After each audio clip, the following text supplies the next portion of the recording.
بسم الله الرحمن الرحيم. يا أيها المزمل قم الليل إلا قليلا نصفه أو انقص منه قليلا أو زد عليه ورتل القرآن ترتيلا إنا سنلقي عليك قولا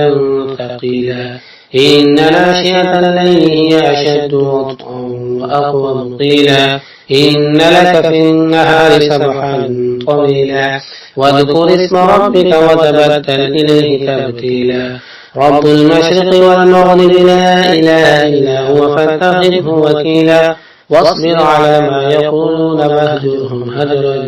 جميلا وذرني والمكذبين أولي النعمة ومهلهم قليلا إن لدينا أنكالا وجحيما وطعاما ذا غصة وعذابا أليما يوم ترجف الأرض والجبال وكانت الجبال كثيبا مهيلا إنا أرسلنا إليكم رسولا شاهدا عليكم كما أرسلنا إلى فرعون رسولا فعصى فرعون الرسول فأخذناه أخذا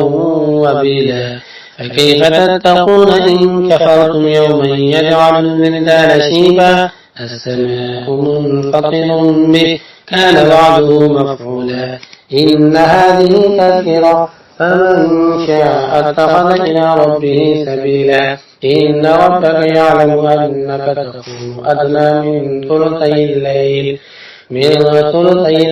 ونصفه وثلثه وطائفة من الذين معك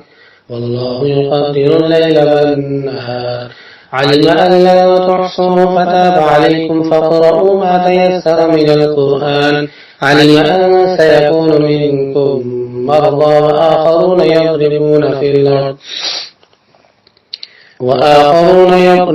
في الأرض يبتغون من فضل الله وآخرون يقاتلون في سبيل الله فاقرؤوا ما تيسر منه وأقيموا الصلاة وآتوا الزكاة وأقرضوا الله قرضا حسنا وما تقدموا لأنفسكم من خير تجدوه عند الله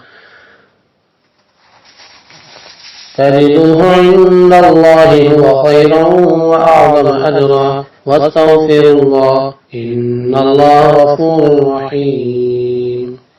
صدق الله العظيم.